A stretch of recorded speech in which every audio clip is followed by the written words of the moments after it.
ಓಂ ಶಾಂತಿ. ಇಂದಿನ ದಿನಾಂಕ 15/9/2021. ಮಧುರ ಮಕ್ಕಳೇ, ನೀವೀಗ ಅಮರಲೋಕದ ಯಾತ್ರೆಯಲ್ಲಿದ್ದೀರಿ. ನಿಮ್ಮದು ಇದು ಬುದ್ಧಿಯ ಆತ್ಮಿಕ ಯಾತ್ರೆಯಾಗಿದೆ. ಇದನ್ನು ನೀವು ಸತ್ಯ ಬ್ರಾಹ್ಮಣರೇ ಮಾಡುತ್ತೀರಿ. ಪ್ರಶ್ನೆ: ತಮ್ಮೊಂದಿಗೆ ತಾವು ಮತ್ತು ಪರಸ್ಪರ ವಾರ್ತಾಲಾಪ ಮಾಡುವುದೇ ಶುಭ ಸಮ್ಮೇಳನ ಆಗಿದೆ. ಉತ್ತರ: ತಮ್ಮೊಂದಿಗೆ ತಾವು ಮಾತನಾಡಿಕೊಳ್ಳಿ. ನಾನಾತ್ಮ ಈಗ ಈ ಹಳೆಯ ಚೀಚಿ ಶರೀರವನ್ನು ಬಿಟ್ಟು ಮರಳಿ ಮನೆಗೆ ಹೋಗುತ್ತೇನೆ. ಈ ಶರೀರವು ಯಾವುದೇ ಪ್ರಯೋಜನಕ್ಕಿಲ್ಲ. ಈಗಂತೂ ತಂದೆಯ ಜೊತೆ ಹೋಗುತ್ತೇವೆ. ಪರಸ್ಪರ ಸೇರಿದಾಗಲೂ ಇದೇ ವಾರ್ತಾಲಾಪ ಮಾಡಿ ಸೇವೆಯನ್ನು ಹೇಗೆ ವೃದ್ಧಿಪಡಿಸುವುದು, ಯಾವ ಪ್ರಕಾರದಿಂದ ಎಲ್ಲರ ಕಲ್ಯಾಣವಾಗುವುದು, ಎಲ್ಲರಿಗೆ ಮಾರ್ಗವನ್ನು ಹೇಗೆ ತಿಳಿಸುವುದು, ಇದೇ ಶುಭ ಸಮ್ಮೇಳನವಾಗಿದೆ. ಗೀತೆ: ಹೃದಯದ ಆಸರೆ ತುಂಡಾಗದಿರಲಿ. ಓಂ ಶಾಂತಿ. ಮಧುರಾತಿ ಮಧುರ ಆತ್ಮಿಕ ಮಕ್ಕಳು, ತಿಳಿದುಕೊಳ್ಳುತ್ತೀರಿ, ಕೇವಲ ನೀವಷ್ಟೇ ಅಲ್ಲ, ಎಲ್ಲ ಸೇವಾ ಕೇಂದ್ರಗಳ ಬ್ರಹ್ಮಮುಖ ವಂಶಾವಳಿ ಬ್ರಾಹ್ಮಣ ಸರ್ವೋತ್ತಮ ಕುಲಭೂಷಣರು ತಿಳಿದುಕೊಂಡಿದ್ದೀರಿ. ಯಾರು ಯಾವ ಕುಲದವರಾಗಿರುವರೋ ಅವರು ತಮ್ಮ ಕುಲದ ಬಗ್ಗೆ ಅರಿತುಕೊಂಡಿರುತ್ತಾರೆ. ಉತ್ತಮ ಕುಲದವರು ಆಗಿರಲಿ, ಕನಿಷ್ಠ ಕುಲದವರೇ ಆಗಿರಲಿ, ಪ್ರತಿಯೊಬ್ಬರೂ ತಮ್ಮ ಕುಲವನ್ನು ತಿಳಿದುಕೊಂಡಿರುತ್ತಾರೆ ಮತ್ತು ಇವರ ಕುಲವು ಒಳ್ಳೆಯದಾಗಿದೆ ಎಂಬುದನ್ನು ತಿಳಿದುಕೊಂಡಿರುತ್ತಾರೆ. ಕುಲವೆಂದಾದರೂ ಹೇಳಿ, ಜಾತಿ ಎಂದಾದರೂ ಹೇಳಿ, ಪ್ರಪಂಚದಲ್ಲಿ ಬ್ರಾಹ್ಮಣರದೇ ಸರ್ವೋತ್ತಮ ಕುಲವೆಂದು ನೀವು ಮಕ್ಕಳ ವಿನಃ ಮತ್ಯಾರೂ ತಿಳಿದುಕೊಂಡಿಲ್ಲ. ನೀವು ಬ್ರಾಹ್ಮಣರದೇ ಮೊಟ್ಟ ಮೊದಲ ಕುಲವೆಂದು ಹೇಳಲಾಗುತ್ತದೆ. ಬ್ರಾಹ್ಮಣ ಕುಲ ಅರ್ಥಾತ್ ಈಶ್ವರೀಯ ಕುಲ. ಮೊದಲು ನಿರಾಕಾರಿ ಕುಲದವರಾಗಿರುತ್ತೀರಿ, ನಂತರ ಸಾಕಾರ ಸೃಷ್ಟಿಯಲ್ಲಿ ಬರುತ್ತೀರಿ. ಸೂಕ್ಷ್ಮ ವತನದಲ್ಲಂತೂ ಕುಲವಿರುವುದಿಲ್ಲ. ಸಾಕಾರದಲ್ಲಿ ಸರ್ವಶ್ರೇಷ್ಠವಾದುದು ನೀವು ಬ್ರಾಹ್ಮಣರದ್ದಾಗಿದೆ. ನೀವು ಬ್ರಾಹ್ಮಣರು ಪರಸ್ಪರ ಸಹೋದರ ಸಹೋದರಿಯರಾಗಿದ್ದೀರಿ. ಸಹೋದರ ಸಹೋದರಿಯರಾಗಿರುವ ಕಾರಣ ವಿಕಾರದಲ್ಲಿ ಹೋಗಲು ಸಾಧ್ಯವಿಲ್ಲ. ನೀವು ಅನುಭವದಿಂದ ಹೇಳುತ್ತೀರಿ, ಪವಿತ್ರರಾಗಿರಲು ಇದು ಬಹಳ ಒಳ್ಳೆಯ ಯುಕ್ತಿಯಾಗಿದೆ. ನಾವು ಬ್ರಹ್ಮ ಕುಮಾರ ಕುಮಾರಿಯರಾಗಿದ್ದೇವೆ ಎಂದು ಪ್ರತಿಯೊಬ್ಬರೂ ಹೇಳುತ್ತಾರೆ. ಎಲ್ಲರೂ ಶಿವ ವಂಶೀಯರಾಗಿದ್ದಾರೆ. ಮತ್ತೆ ಸಾಕಾರದಲ್ಲಿ ಬಂದಾಗ ಪ್ರಜಾಪಿತನ ಹೆಸರಿರುವ ಕಾರಣ ಸಹೋದರ ಸಹೋದರಿಯರಾಗುತ್ತಾರೆ. ಪ್ರಜಾಪಿತ ಬ್ರಹ್ಮರವರು ಅವಶ್ಯವಾಗಿ ರಚಯಿತನಾಗಿದ್ದಾರೆ, ದತ್ತು ಮಾಡಿಕೊಳ್ಳುತ್ತಾರೆ. ನೀವು ಕುಖ ವಂಶಾವಳಿ, ಎಲ್ಲ ಮುಖ ವಂಶಾವಳಿ ಆಗಿದ್ದೀರಿ. ಮನುಷ್ಯರು ಮುಖ ವಂಶಾವಳಿ ಮತ್ತು ಕುಖ ವಂಶಾವಳಿಯ ಅರ್ಥವನ್ನು ತಿಳಿದುಕೊಂಡಿಲ್ಲ. ಮುಖ ವಂಶಾವಳಿ ಎಂದರೆ ದತ್ತು ಮಕ್ಕಳು, ಕುಖ ವಂಶಾವಳಿ ಎಂದರೆ ಜನ್ಮ ಪಡೆಯುವವರು. ನಿಮ್ಮದು ಅಲೌಕಿಕ ಜನ್ಮವಾಗಿದೆ. ತಂದೆಗೆ ಲೌಕಿಕ, ಅಲೌಕಿಕ, ಪಾರಲೌಕಿಕ ಎಂದು ಹೇಳಲಾಗುತ್ತದೆ. ಪ್ರಜಾಪಿತ ಬ್ರಹ್ಮನಿಗೆ ಅಲೌಕಿಕ ತಂದೆಯೆಂದು ಹೇಳಲಾಗುತ್ತದೆ. ಲೌಕಿಕ ತಂದೆಯಂತೂ ಎಲ್ಲರಿಗೂ ಇದ್ದಾರೆ, ಅದು ಸಾಮಾನ್ಯ ಮಾತಾಗಿದೆ. ಪಾರಲೌಕಿಕ ತಂದೆಯು ಎಲ್ಲರಿಗೂ ಇದ್ದಾರೆ. ಭಕ್ತಿ ಮಾರ್ಗದಲ್ಲಿ ಹೇ ಭಗವಂತ, ಹೇ ಪರಂಪಿತ ಎಂದು ಎಲ್ಲರೂ ಹೇಳುತ್ತಿರುತ್ತಾರೆ. ಆದರೆ ಈ ತಂದೆಯನ್ನು ಪ್ರಜಾಪಿತ ಬ್ರಹ್ಮ ಎಂದೂ ಯಾರೂ ಕರೆಯುವುದಿಲ್ಲ. ಇವರು ಬ್ರಾಹ್ಮಣ ಮಕ್ಕಳ ತಂದೆಯಾಗಿದ್ದಾರೆ. ಅವರಿಬ್ಬರನ್ನು ಎಲ್ಲರೂ ತಿಳಿದುಕೊಂಡಿರುತ್ತಾರೆ. ಆದರೆ ಈ ಬ್ರಹ್ಮರವರ ಮಾತಿನಲ್ಲಿ ತಬ್ಬಿಬ್ಬಾಗುತ್ತಾರೆ. ಏಕೆಂದರೆ ಬ್ರಹ್ಮನಿರುವುದು ಸೂಕ್ಷ್ಮವತನದಲ್ಲಿ ಎಂದು. ಇಲ್ಲಂತೂ ತೋರಿಸುವುದಿಲ್ಲ. ಚಿತ್ರಗಳಲ್ಲಿಯೂ ಸಹ ಬ್ರಹ್ಮನಿಗೆ ದಾಡಿ ಮೀಸೆಗಳನ್ನು ತೋರಿಸುತ್ತಾರೆ. ಏಕೆಂದರೆ ಪ್ರಜಾಪಿತ ಬ್ರಹ್ಮನು ಇದೇ ಸೃಷ್ಟಿಯಲ್ಲಿದ್ದಾರೆ. ಸೂಕ್ಷ್ಮವತನದಲ್ಲಿ ಪ್ರಜೆಗಳನ್ನು ರಚಿಸುವುದಿಲ್ಲ. ಇಲ್ಲಿಯೇ ಪ್ರಜೆಗಳನ್ನು ರಚಿಸಿ ನಂತರ ಸೂಕ್ಷ್ಮವತನವಾಸಿ ಆಗುತ್ತಾರೆ. ಇದು ಸಹ ಯಾರ ಬುದ್ಧಿಯಲ್ಲಿಯೂ ಇಲ್ಲ. ಇವೆಲ್ಲ ಮಾತುಗಳನ್ನು ತಂದೆಯು ತಿಳಿಸುತ್ತಾರೆ. ಈ ಆತ್ಮಿಕ ಯಾತ್ರೆಯ ಗಾಯನವಿದೆ. ಆತ್ಮಿಕ ಯಾತ್ರೆ ಎಂದರೆ ಎಲ್ಲಿಂದ ಮತ್ತೆ ಹಿಂತಿರುಗಿ ಬರುವುದಿಲ್ಲ. ಅನ್ಯ ಯಾತ್ರೆಗಳನ್ನಂತೂ ಎಲ್ಲರೂ ಜನ್ಮ ಜನ್ಮಾಂತರದಿಂದ ಮಾಡುತ್ತಾ ಇರುತ್ತಾರೆ. ಯಾತ್ರೆಗೆ ಮರಳಿ ಬರುತ್ತಾರೆ. ಅದು ಸ್ಥೂಲ ಯಾತ್ರೆ ಆಗಿದೆ. ನಿಮ್ಮದು ಇದು ಆತ್ಮಿಕ ಯಾತ್ರೆಯಾಗಿದೆ. ಈ ಆತ್ಮಿಕ ಯಾತ್ರೆ ಮಾಡುವುದರಿಂದ ನೀವು ಮೃತ್ಯು ಲೋಕಕ್ಕೆ ಹಿಂತಿರುಗುವುದಿಲ್ಲ. ತಂದೆಯು ನಿಮಗೆ ಅಮರಲೋಕದ ಯಾತ್ರೆಯನ್ನು ಕಲಿಸುತ್ತಾರೆ. ಮನುಷ್ಯರು ಕಾಶ್ಮೀರದ ಕಡೆ ಅಮರನಾಥದ ಯಾತ್ರೆ ಮಾಡಲು ಹೋಗುತ್ತಾರೆ. ಆದರೆ ಅಮರಲೋಕವಲ್ಲ.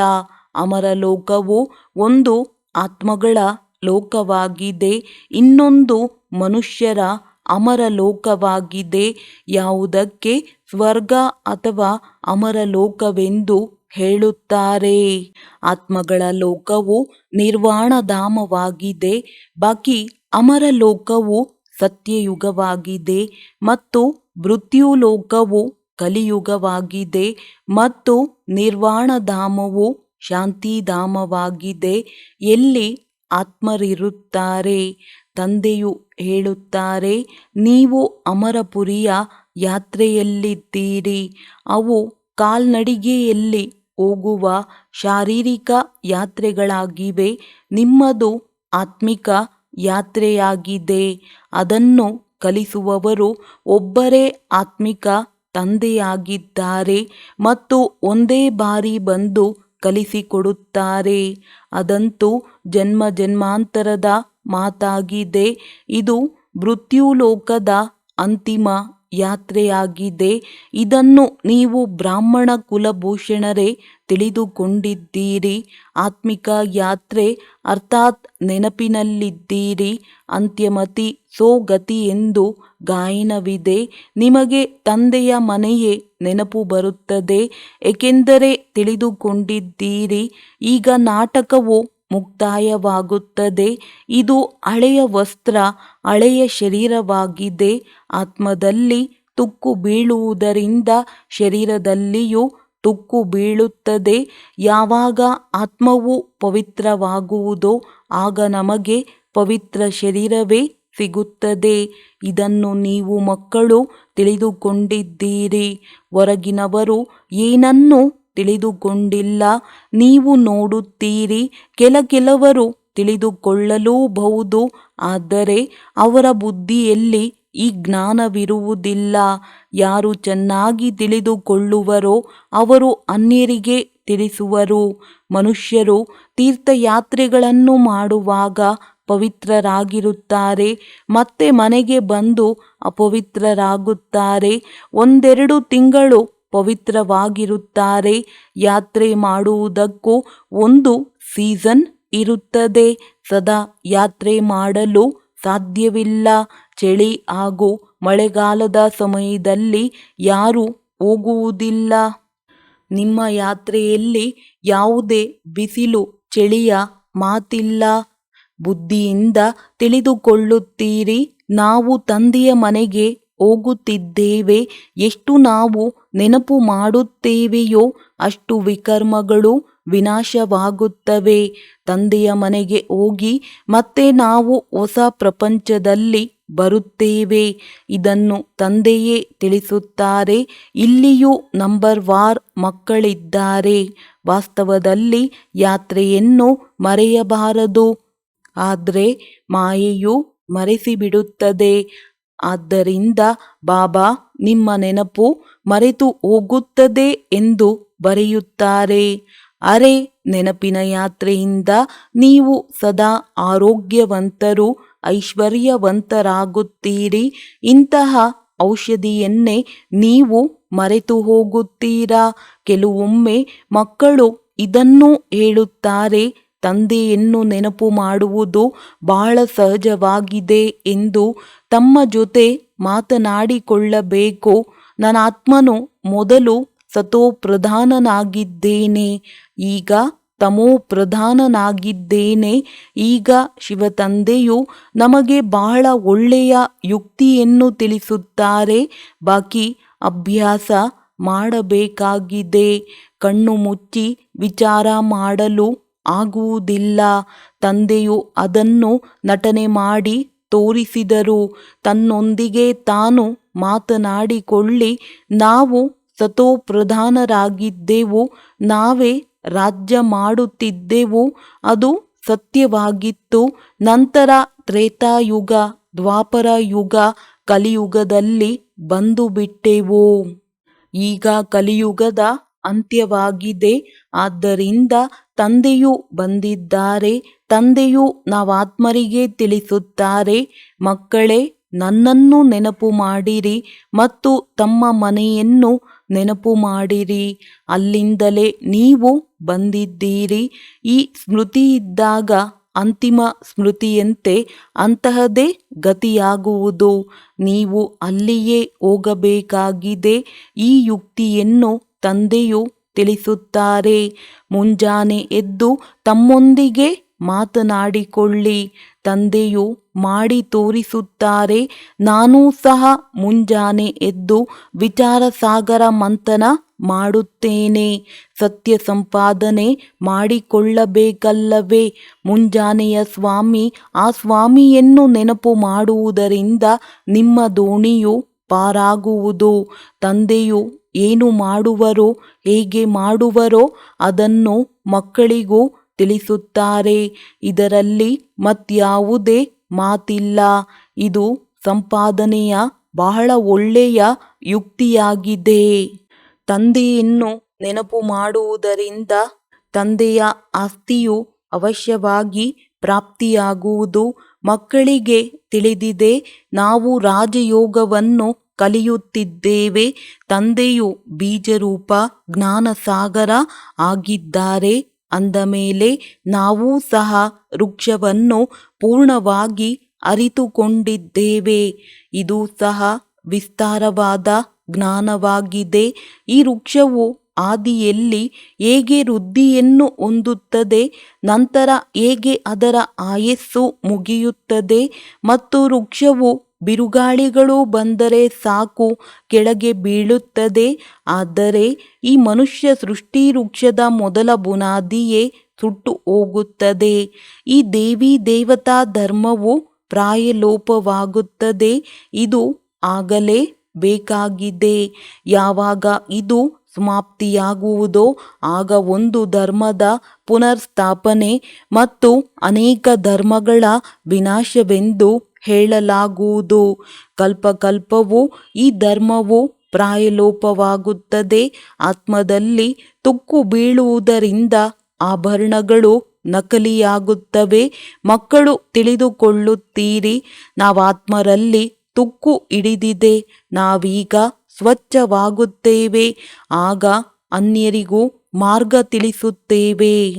ಪ್ರಪಂಚವು ತಮೋಪ್ರಧಾನ ಸ್ವರ್ಗವಾಗಿತ್ತು ಅಂದಾಗ ಮಕ್ಕಳು ಬೆಳಗ್ಗೆ ಬೆಳಗ್ಗೆ ಎದ್ದು ತಮ್ಮೊಂದಿಗೆ ಮಾತನಾಡಿಕೊಳ್ಳಬೇಕು, ಅರ್ಥಾತ್ ವಾರ್ತಾಲಾಪ ಮಾಡಿಕೊಳ್ಳಬೇಕು, ವಿಚಾರ ಸಾಗರ ಮಂಥನ ಮಾಡಬೇಕು.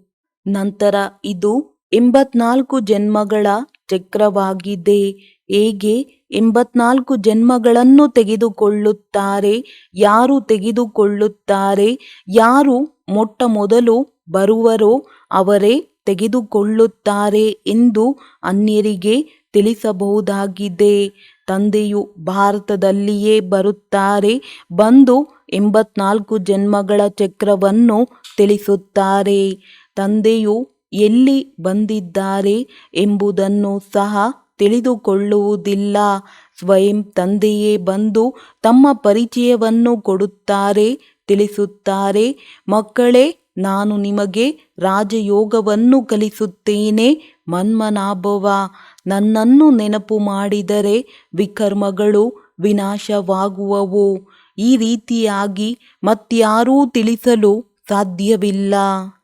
ಭಲೆ ಗೀತೆಯನ್ನು ಓದಿ ತಿಳಿಸುತ್ತಾರೆ, ಅನೇಕರು ಅಲ್ಲಿಗೆ ಹೋಗುತ್ತಿರುತ್ತಾರೆ.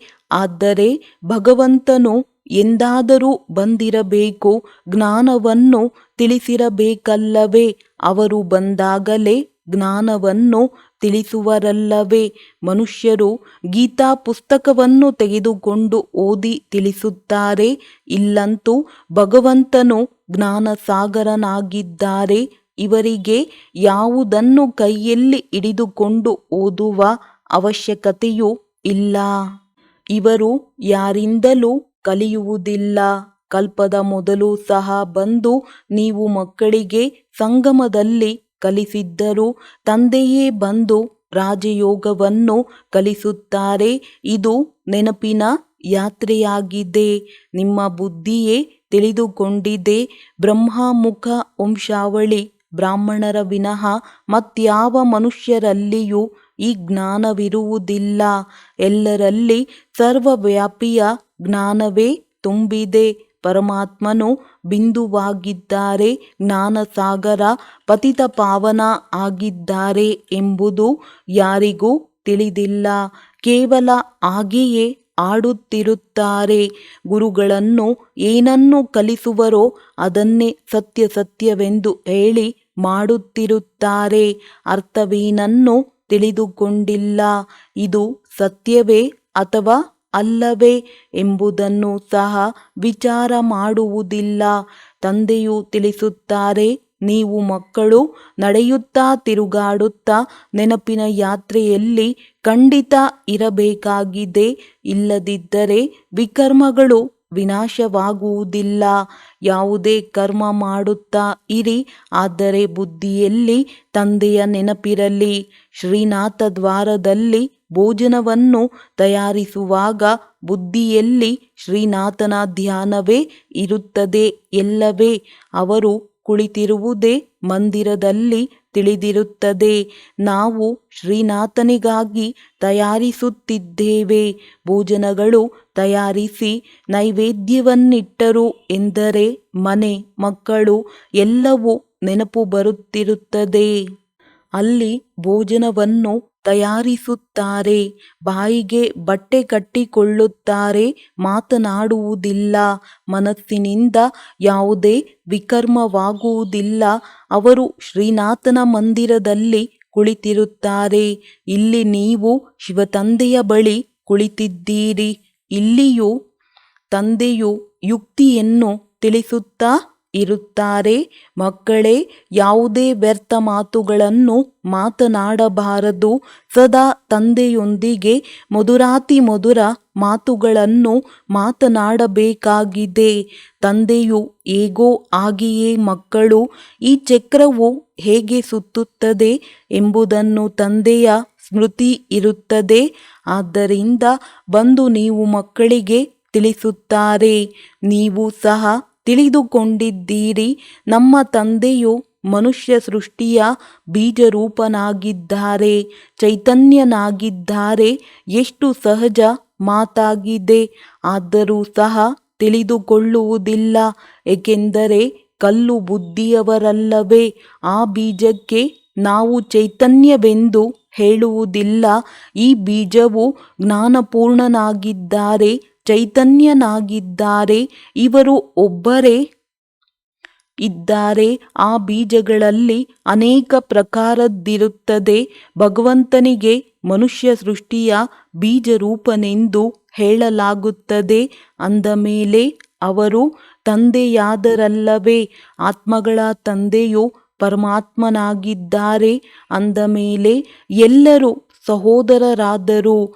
ಎಲ್ಲಿ ನೀವಾತ್ಮರು ನಿವಾಸ ಮಾಡುತ್ತೀರೋ ಅಲ್ಲಿಯೇ ತಂದೆಯೂ ಇರುತ್ತಾರೆ. ನಿರ್ವಾಣಧಾಮದಲ್ಲಿ ತಂದೆ ಮತ್ತು ನೀವು ಮಕ್ಕಳಿರುತ್ತೀರಿ. ಈ ಸಮಯದಲ್ಲಿ ನೀವು ಪ್ರಜಾಪಿತ ಬ್ರಹ್ಮರವರ ಸಂತಾನರು, ಸಹೋದರ ಸಹೋದರಿಯಾಗಿದ್ದೀರಿ. ಆದ್ದರಿಂದ ಶಿವವಂಶಿ ಬ್ರಹ್ಮ ಕುಮಾರ ಕುಮಾರಿಯರೆಂದು ಕರೆಸಿಕೊಳ್ಳುತ್ತೀರಿ. ಇದನ್ನು ಸಹ ನೀವು ಬರೆಯಬೇಕಾಗಿದೆ. ನೀವು ಬ್ರಹ್ಮ ಕುಮಾರ ಕುಮಾರಿಯರು, ಸಹೋದರ ಸಹೋದರಿಯಾಗಿದ್ದೀರಿ. ತಂದೆಯು ಬ್ರಹ್ಮರವರ ಮೂಲಕ ಸೃಷ್ಟಿಯನ್ನು ರಚಿಸುತ್ತಾರೆಂದರೆ ಸಹೋದರ ಸಹೋದರಿಯಾದರಲ್ಲವೇ? ತಂದೆಯು ಕಲ್ಪಕಲ್ಪವೂ ಇದೇ ರೀತಿ ರಚಿಸುತ್ತಾರೆ, ದತ್ತು ಮಾಡಿಕೊಳ್ಳುತ್ತಾ ಹೋಗುತ್ತಾರೆ. ಮನುಷ್ಯರಿಗೆ ಪ್ರಜಾಪಿತ ಬ್ರಹ್ಮನೆಂದು ಹೇಳಲಾಗುತ್ತದೆ, ಬಲೆ ಬಾಬಾ ಎಂದು ಹೇಳುತ್ತಾರೆ.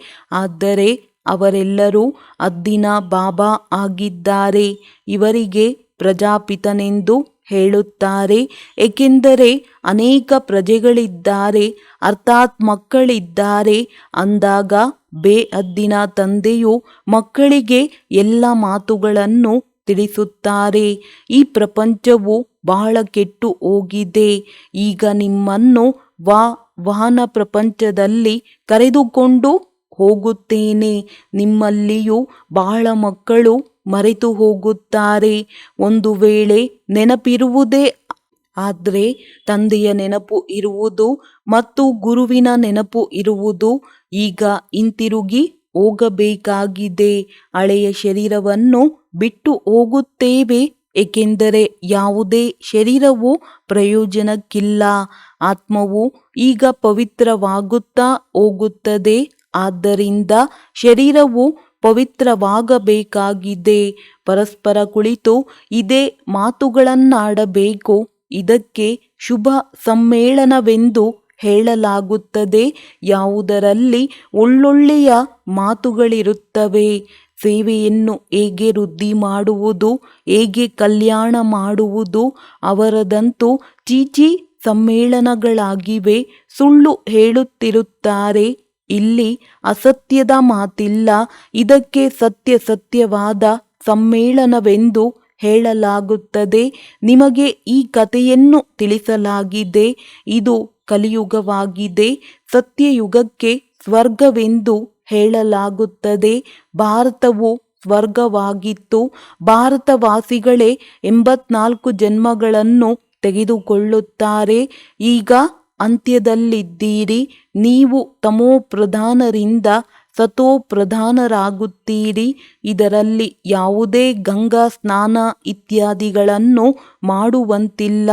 ಭಗವಾನುವಾಚ, ಏನೆಂದರೆ ನಾನು ಎಲ್ಲರ ತಂದೆಯಾಗಿದ್ದೇನೆ. ಕೃಷ್ಣನು ಎಲ್ಲರ ತಂದೆಯಾಗಲು ಸಾಧ್ಯವಿಲ್ಲ. ಒಬ್ಬರು ಅಥವಾ ಇಬ್ಬರು ಮಕ್ಕಳ ತಂದೆಯು ಶ್ರೀನಾರಾಯಣನಾಗಿದ್ದಾನೆ, ಶ್ರೀಕೃಷ್ಣನಲ್ಲ. ಶ್ರೀಕೃಷ್ಣನು ಕುಮಾರನಾಗಿದ್ದಾನೆ. ಈ ಪ್ರಜಾಪಿತ ಬ್ರಹ್ಮನಿಗೆ ಅನೇಕ ಮಕ್ಕಳಿದ್ದಾರೆ.